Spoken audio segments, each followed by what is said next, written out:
গতকালকে 7:21 ঘটনা।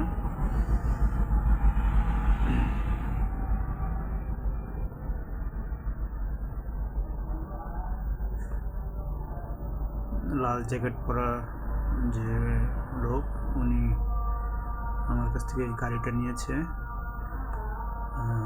3,20,000 টাকার বিনিময়ে। সেইখানে সে দিয়েছে 1,20,000 টাকা। বাকি 2 লক্ষ টাকা সে দিতে পারবে না বা দিবে না। এখন বলতেছে 8 মাস পরে, 8 মাস না, 1 বছরের মতো প্রায় এই সময়ের মধ্যে এখন বলতেছে যে সে গাড়ি নিতে পারবে না, তার টাকা ফিরিয়ে দিতে হবে। কিন্তু এই 8 মাসে গাড়িটির রাস্তায় পড়ে থাকতে থাকতে একদমই নষ্ট হয়ে যায়। তা আমি তাকে জানাইছি যে গাড়িটির আমার যে ড্যামেজ হয়েছে সেটা আমি হিসাব নিকাশ করে তারপরে জানাবো। 1 দিন বা 2 দিন আমার অ্যাসেসমেন্ট করতে হবে। তো তারাও মোটামুটি এগ্রি হয়েছিল। তো এর মধ্যে আবার এই লাল গেঞ্জি পরে তাজিজুল হাকিম উনি চাচ্ছিল যে ঠিক আছে, গাড়িটা আমি নিয়ে কাজ করায় তারপরে আপনাকে আস্তে ধীরে টাকা দেব। তখন আমি বললাম যে না, আমি টাকা বাকিতে আমি আর দিতে পারবো না। আপনি দীর্ঘদিন ধরে এটা নিয়ে 1 বছর হলো যে আপনি টাকা দিচ্ছেন না বলে কথাবার্তা বলতেছেন, তো দিতে পারবো না। তো উনি আবার হচ্ছে একটা রাজনৈতিক ব্যাকগ্রাউন্ড আছে, যে বিএনপির দলের সাথে জড়িত অ্যাক্টিভলি, এবং এখানে যারা আসছেন তারাও বিএনপির রাজনীতির সাথে জড়িত। তো একটা পর্যায়ে আমি তাদেরকে বললাম যে যদি বোঝানোর সুবিধাতে বলছিলাম যে যদি তারেক জিয়া এসেও যদি এখানে বলে, যেহেতু তাদের লিডার আমি সেই হিসেবে বলছি, যে যদি সে এসে বলে যে বাকি দেওয়ার জন্য আমি দিব না, জাস্ট বোঝার শর্তে, এতটুকু বলাতেই তারা প্রচণ্ড পরিমাণে ক্ষেপে যায় এবং আমাকে অকথ্য ভাষায় গালিগালাজ করে, যেটা আমি আসলে এই ভিডিওটা আমি নিতে পারতেছি না সাউন্ডটা, তো এর জন্য আমি মুখে বলতেছি এবং রেকর্ড করছি। তো এই হচ্ছে তাদের আচরণ। তারা ওই এলাকার আসলে নেতা, কিন্তু তাদের আচরণ এতটাই জঘন্য, সন্ত্রাসী, না শুনলে বোঝা যেত না। এবং তাদের মারমুখী আচরণগুলো একটু পরে দেখতে পারবেন।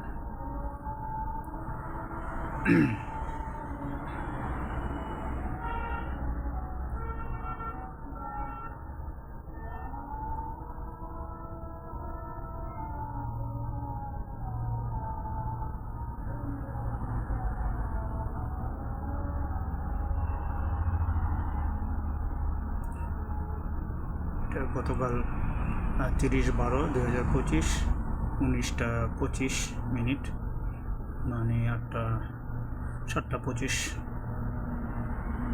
তখনকার ঘটনা।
এই যে আমি এখানে একটু বোঝানোর চেষ্টা করছিলাম যে তারিখ দিয়ে আসলেও আমি আসলে বাকি দিব না, এই সাথে সাথেই তারা রেগে যায়।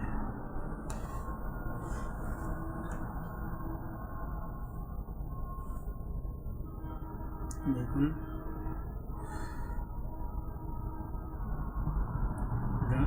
আরেকটা ক্লাস নিয়ে আমাকে মারতে আসতেছিল,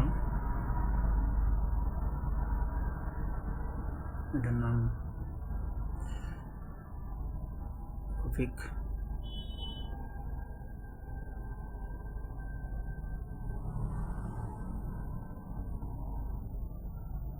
ও অনবরত গাড়িগুলো শুরু করে দিছে।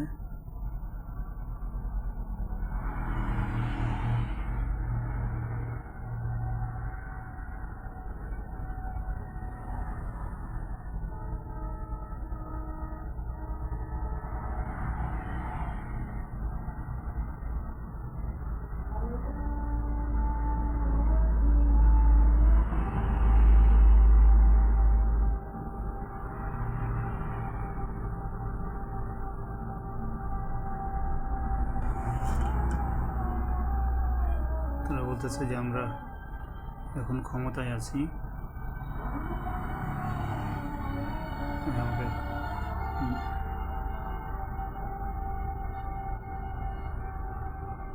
খুলে যাচ্ছে, খেয়ে ফেলবে, এরকম কথা বলতেছে।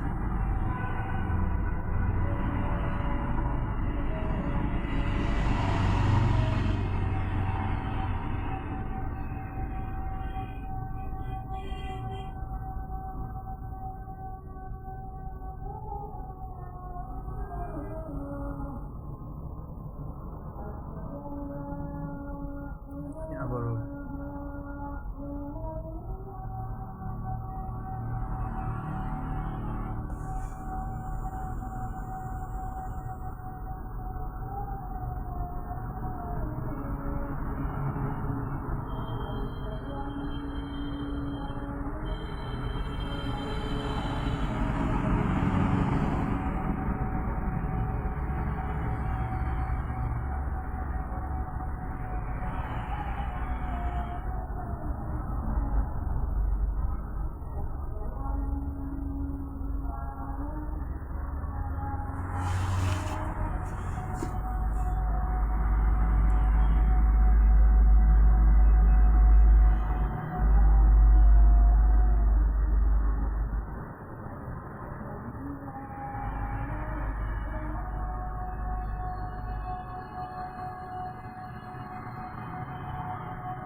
এটাও মারতে আসতেছে।